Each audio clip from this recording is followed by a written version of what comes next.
Hello everyone, welcome back to my channel. Today we are trying something a little bit different.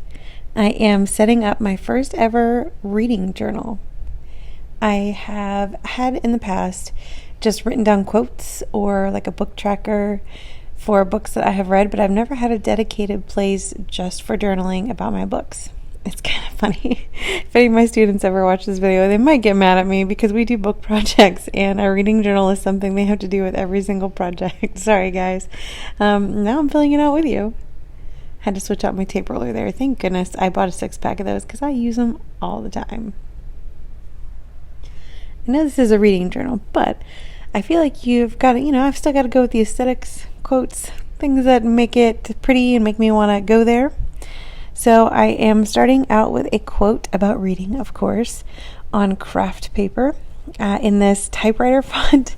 Boy, that took me a long time to draw, so I edited it out a little bit. It looks like such a simple font, but man, it's really not. Anyway, obviously the quote is, "You know you've read a good book when you turn the last page and feel a little as if you have lost a friend," which is exactly how I feel. I get out of that book world and I'm like, whoa, what happened? Those characters aren't real. I don't get to hang out with them anymore. It's a bittersweet kind of feeling.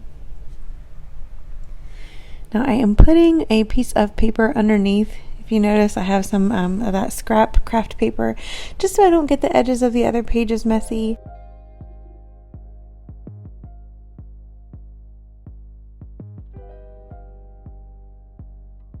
I am doing a mixture of rainbows and circles and waves and dots and lines for this. I'm honestly not sure what you would call this. Just doodles, I guess. I don't know. I picked some of my favorite colors and favorite tones though, and I really like this. You might see this coming in my actual bullet journal very soon. I'm sorry if it gets repetitive, but man, that's just so pretty to me. Alright, that's the cover page done. Now I am setting up my reading log over here. So I know I put one of these in my bullet journal setup, but it didn't feel right not to also have one in my reading journal. So I'm just going to keep track of which books I'm reading, what days I start, what days I finish, and then just a generic like 4 out of 5, 5 out of 5, whatever star rating.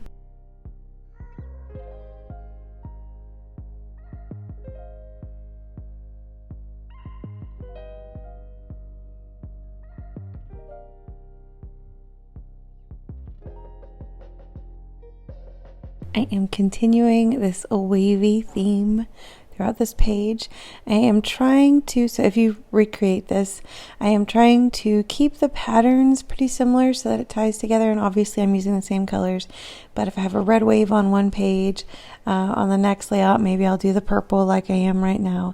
I'm just trying to keep a variety going so that the pages aren't cookie cutter. I'm also using this Posca paint marker a lot for two reasons. One, I like the thick bold lines. The other reason is that I am layering over a lot of super tips. So I put down a lot of ink with those super tips and it makes the paper a little wet. And if you go straight in with a pen, like a felt pen, the ink can bleed if you don't let it dry. That does not happen with the paint marker. Now, obviously you have to be careful if you use a lot of paint marker. You don't want to, immediately flip the page and smudge it or anything. But this just simplified the process for me a bit. Over here on the right side, this is where I'm going to do kind of like a summary page. I haven't decided yet if I'm going to do this, in 6 months or in 3 months, or how often I'm going to kind of refresh these pages because I want to fill in this journal. I'd say I'll go for 6 months. And at the end of that 6 months, I will fill in how many books I've read, my favorite book, my favorite word.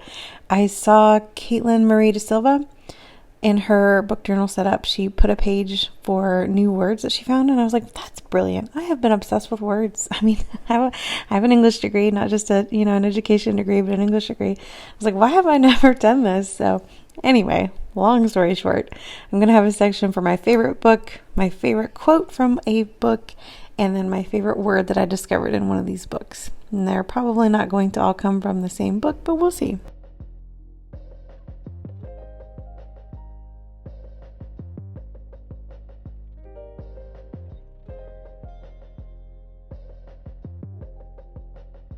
All right, now this page is exactly what I was just talking about. It is my page for my favorite words. I didn't really label this page, but you get the idea about what it's for because I put the definition for the word logophile.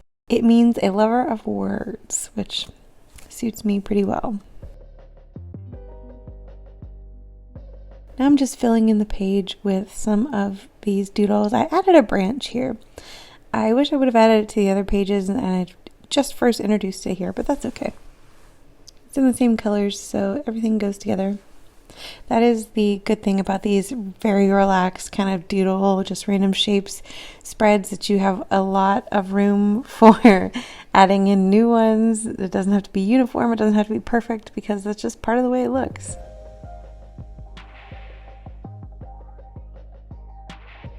I have to ask, since we're on this page, do you have a favorite word? And do you have a trigger word? Like, I know a lot of people are triggered by the word moist. It doesn't bother me at all, but it bothers a lot of people. Let's see. I'm trying to think. I think the word pop bothers me. It's soda. It's soda for me. That's the word. That's it. That's the trigger word. Favorite word might take a minute to think about, but I'll get back to you when I do. Kind of demolish this rainbow a little bit. I have found if you start in the center and make sure that it's extra tall, the rest of your rainbow looks better. This looks like a normal rainbow, like it bows the way it's supposed to, but I like those, those aesthetic, randomly tall rainbows that aren't very realistic. So just a tip, start in the middle and make it long, and it'll make everything else easier. Okay, this page is for my favorite quotes. So I put the definition for bibliophile. I don't think there's a word for someone who likes quotes. So instead I went for the word for someone who just has a love of books.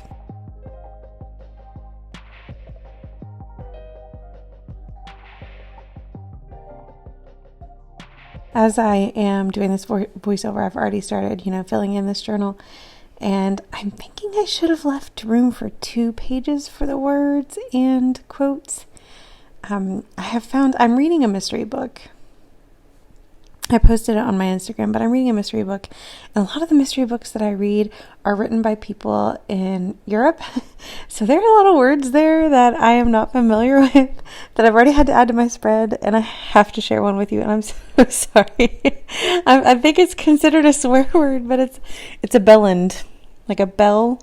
And bellend, I guess is how you say it. Anyway, I discovered that word and I haven't decided if I'm going to commit it to this journal yet or not. But I am filling in that word spread a lot. I have recently done a layout where I said I was going to be very relaxed and not use a ruler. And I think I did that in the same day that I filmed this. And I kind of wish I would have used a ruler here. I really messed up some of these lines. But like I said, when you're doing a spread that's with doodles, it's more forgiving. And I don't think it looks terrible. It's bothering me a little, but I don't think it looks bad. This is going to be my page for books that I want to read. So I have several categories here, genres of books.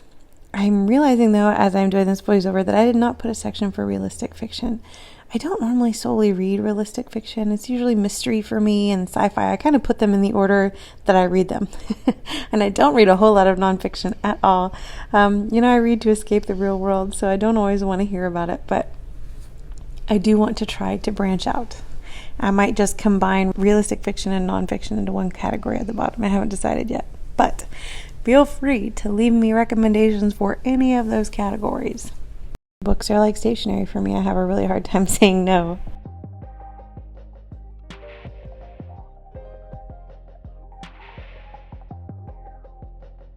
Okay, over here on the right, I am setting up a reading tracker.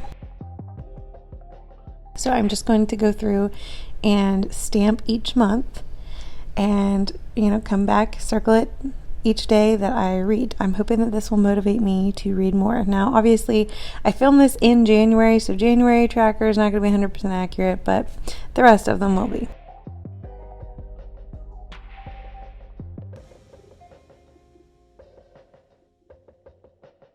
I actually really love this page. I do wish I love the super tips because I love the colors, but I'm not a huge fan of being able to see the marker strokes. But I don't know of a marker that doesn't show those. Again, if you do, please tell me, help me out. But I do love the way that this wrapped around the back of the boxes. I wish that I would have wrapped it over one to make it look like it was really intertwined, but I didn't want to take up room for the tracker. Now, I will be stamping February with a Monday start. Everything else will have a Sunday start, but I just can't pass up that perfect square.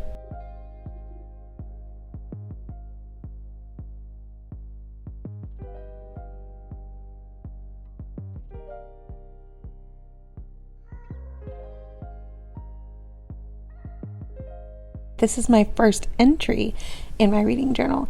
It is for the book Dark Matter. This one, it took some getting into this book. There's a lot of I like to say this to my kids and they make fun of me, but these scientific-logical words, which is fine, but it was a little weird. It was hard to get into, but it did become very interesting. Yeah, I'm not mad about reading it. I'm glad that I got it. I did enjoy it. Thank you so much for watching. Please don't forget to give this a thumbs up and subscribe if you enjoyed it.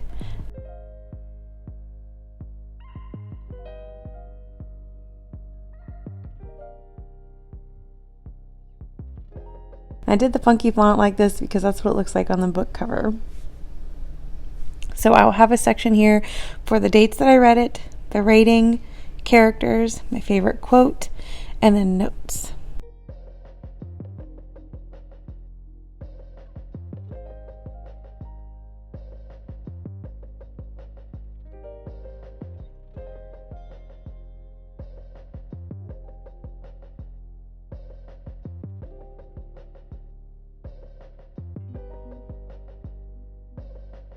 I will see you in my next one. Bye, friends.